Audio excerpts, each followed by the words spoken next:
Dark Side of the Moon, track uno. It's called Speak to Me. And really, it's just a heartbeat. That's the only thing that's important about it, Speak to Me, is it's a heartbeat and it's an overture. It's a trick that I learned from the classical composers. They sometimes do something at the beginning of a long piece that they call the overture, which is little bits from the various movements, if it's a symphony or something. Dark Side of the Moon Redux, as we now call it, has got some words over track one. And they are the lyrics of an old song that I recorded many years ago called Free For, Memories of a Man in His Old Age and the Deeds of a Man in His Prime. You shuffle in the gloom of the sick room and talk to yourself as you die. It's a perfectly apt beginning to this record because it starts to explain a little bit of what the whole record is about, A, and B, that I'm remaking it when I'm 79 years old, when I wrote the whole thing when I was 29 years old, so that's a 50-year gap. There's also a reference in the new Speak to Me, which is somewhere near the end of the old song Free For, which is, you are the angel of death and I am the dead man's son. He was buried like a mole in a foxhole and everyone's still on the run, which is a very important lyric from that song because it shows I was having the same kind of thoughts and feelings about being alive in the predicament that all of us human beings find ourselves in, writing Free For, as I was when I was conceptualizing Dark Side of the Moon. The song Breathe follows on from Speak to Me. You know, you're born and you're that horrible little squid. Well, they're not all horrible, don't get me wrong. There's nothing wrong with a baby, is there? But they are hard work. But anyway, that's neither here nor there. There they are, and they're going, you know, who's that? That's your mum. Oh, and why am I here? And it all starts. It all started when they're in the womb, which, of course, is where we came in. What's the first thing that you hear when you're an embryo? Ba-boom, ba-boom, ba-boom, ba-boom. You hear mother's heartbeat. That's your first experience. And you feel, hopefully, safe, and warm, and surrounded by all good stuff. And then, there you are. And you take that first breath, and what's the first thing you do? You express feelings about the fact that you're no longer in that same place that you were in at the beginning. So the song Breathe, which is the first real song, is an admonition to that newborn by me, the old bloke, the 79-year-old, that it's important to grasp that as far as we know, you only get one go at this being alive business. Of course, the Buddhists and the Hindus and people think you get many, many goes at it. I don't subscribe to that view myself, but they may be right. Who knows? How is one to know such a thing? You can either read what people before you have written down and take it at face value and believe it, which I think many human beings do, much to their personal detriment. Only if you ride the tide and balanced on the biggest wave you raise to a... So that is just a warning, all right? Red flag, red flag. Do not listen to all those self-help gurus who tell you how to succeed. What was that arsehole's name? Tony somebody or other. I can see his face now. Tony Robbins, you're the bloke. You know, tall, upstanding, look as if you've been to the gym a lot, explaining to us how we can be successful in our lives and blah, blah, blah. And of course, it's all bullshit. It doesn't help you at all. That is giving you the instruction to climb on the biggest wave and ride it and be like a superhero and make a lot of money and be a huge success and blah and blah. And what it does is you race, as I say in the song, towards an early grave. Because it is not life affirming, it is life denying to buy into any of that bullshit. In my view, Tony, you know. On the Run, well, interestingly enough, it was originally called the travel sequence because it is about the futile headlong rush to what one might perceive as being important goals, mainly to do with amassing wealth, or even just making a living. The synthesizer thing, which is made on a Synthia, not a VCS3, ladies and gentlemen, for those of you anoraks out there who care about these things. That was the first kind of synthesizer that had a sequencer in it. So you could put in a sequence of notes, which is what I did, and then you could speed it up, which is why it goes like that, and gives you this sense of a never-ending, continuous, like life is circuit training at a very high speed. In the new version, I have expounded upon that notion by it being about a dream that I had. The text that is behind on the run now is text that I scribbled down the morning after I had the dream about being engaged in all my anxieties, about being locked into that futile scrabble. Which brings us to time. No one told you when to run. You missed the starting gun. I was 29 years old, and I suddenly had the realization that my life had started and that I was in the middle of it, when I had been under the misapprehension that, yes, my life had started. You know, I'd heard mother's heartbeat, I'd been born, I'd breathed in the air and whatever, but I thought that I was preparing for something that was going to start later. Oh, you must study hard at school, you have to go to university, you have to get your A-levels, you've got to do this and that, because you're preparing for something. And suddenly there I was, and I thought, fuck me, this is it. I'm not preparing for anything, I'm living something. The reprise of the song Breathe, which starts off home, home again, I like to be there when I can.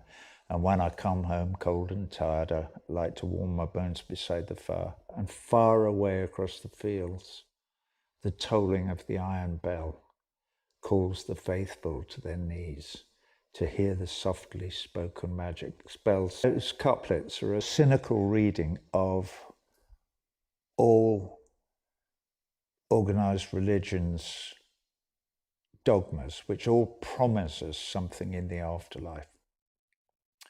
And who knows? It's one of the great conundrums of life, is whether or not there is an afterlife. I don't believe there is, because I'm an atheist. It's an eternal dreamless sleep. I believe that when human beings die, they lose their consciousness. You're no longer conscious. So what defines our lives, our short lives on earth, is the fact that we are conscious. There is a notion of I, me. I am an entity. I know I am because I'm conscious. I have formed the view through my life that the metaphysical messages that we've received from the organizers of religion have by and large been softly spoken magic spells. And they don't have much to do with the reality of how it feels to be alive. People who are theist, believe in gods or a god, will often say, how can you possibly have a moral compass if you don't have a deity to follow and to bow down to? You can't. Well, that's always seemed to me a somewhat ludicrous idea. I tell you how. You feel it. You know when you're doing the right thing and when you're doing the wrong thing. You can feel it, particularly if you've educated yourself to understand even a little bit about human history and about how other people feel. That's the important thing. The important thing is to be able to empathize with their predicament. The Great Gig in the Sky is about the possibility of an afterlife. And that is why the voiceover to the new Redux version of Great Gig in the Sky is a real story about me and a great friend of mine. And his death, the death of a friend. And his name is Donald Hall, and he's a poet laureate of the United States of America for however long it was. I had lunch with him one day when I went up there with a friend of mine, the film producer, Bob Shea, and I met Donald, and we hit it off like that, and we became friends, and I never saw him again once after that. I sat with him for about 40 minutes, and then he got cancer and he died. I read his book, Essays After 80. There is only one road. It's in the lyrics that I put onto the new Redux version of the thing. There is only one road, and it's the road that I describe in The Dark Side of the Moon. It's from the ba-boom, ba-boom, ba-boom of the womb to whatever the end is. It's actually, the end is eclipse, and the eclipse is the ending of light. Where did money come from? Well, I've told the story very often, I think, and that is, I'm sitting on the tube one day, and there was an advert for something or other, and it had written a good job in like truncated words up above the seats of the people sitting up. Get a good job with more pay and you're okay, which is a lyric in the song. And I thought, wow, and that's so. Why did I start playing a riff in 7/8? I've no idea. But there is a demo, and it's me playing an acoustic, a Spanish guitar, and singing the song over it. So I wrote it with a Spanish guitar. Obviously, it just falls naturally into the story from Breathe, On the Run, Time, Great Gig in the Sky, The Crossroads. All of us at some point in our life get to stand at the crossroads and decide which path to take. Are we going to follow avarice or love? Money is a kind of very direct evocation of that dilemma.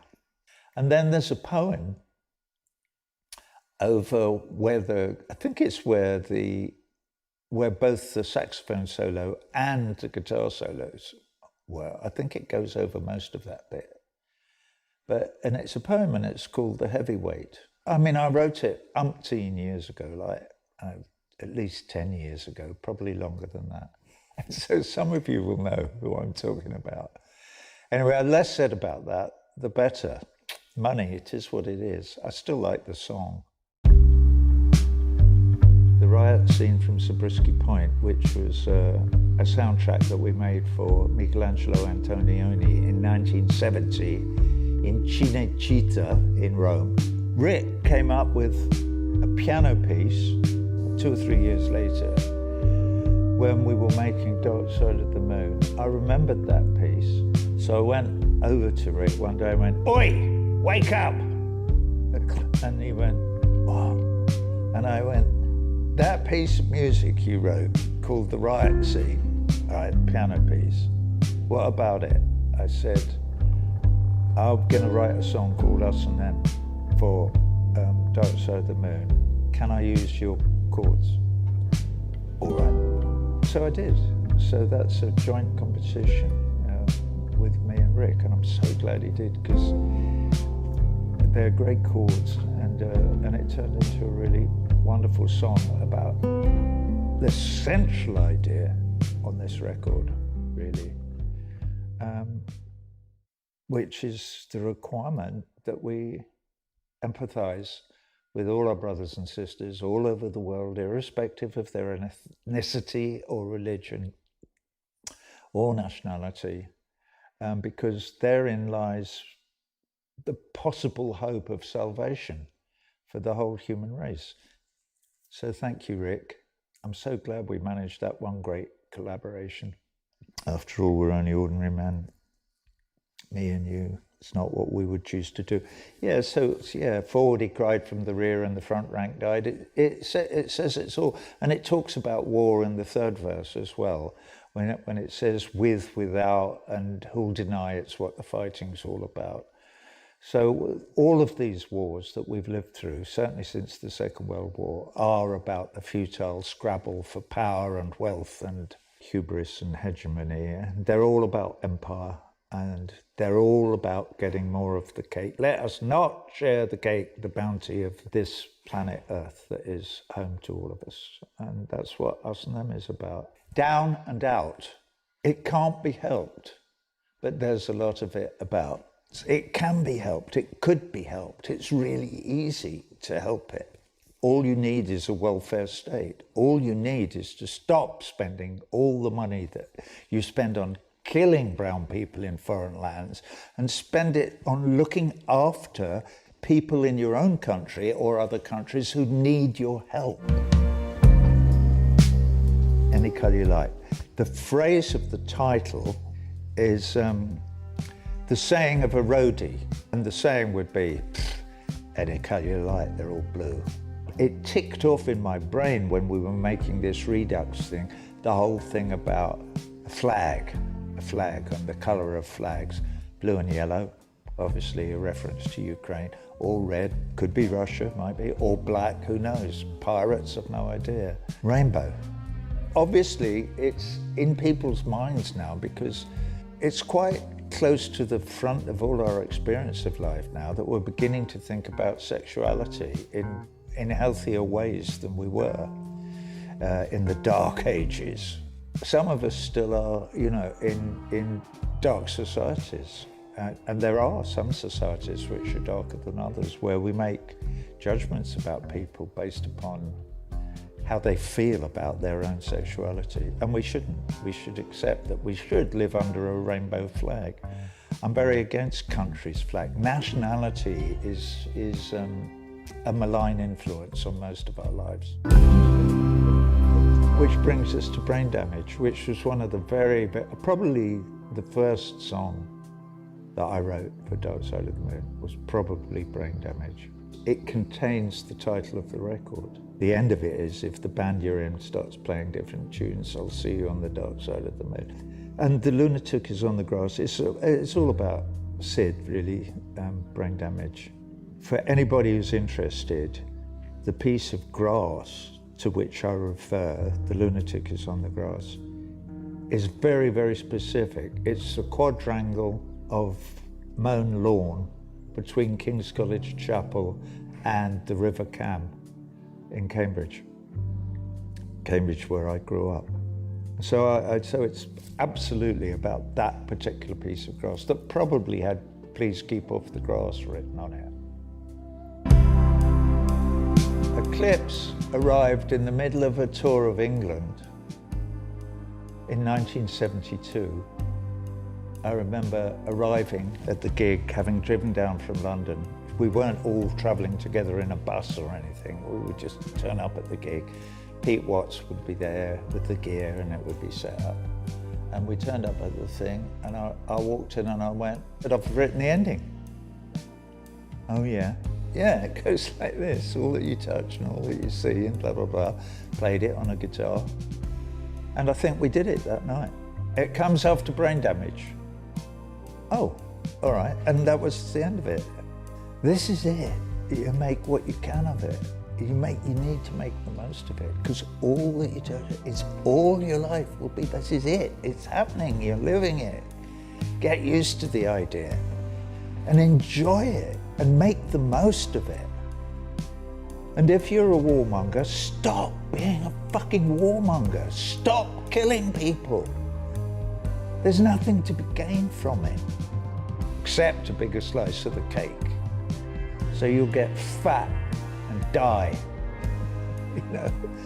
But when you could be smelling the roses and helping your brothers and sisters and sharing your love of life and of everything. That's why I remade this record, because it describes our predicament in exactly the same way that it did in 1973. It's 50 years later, so I'm saying it all over.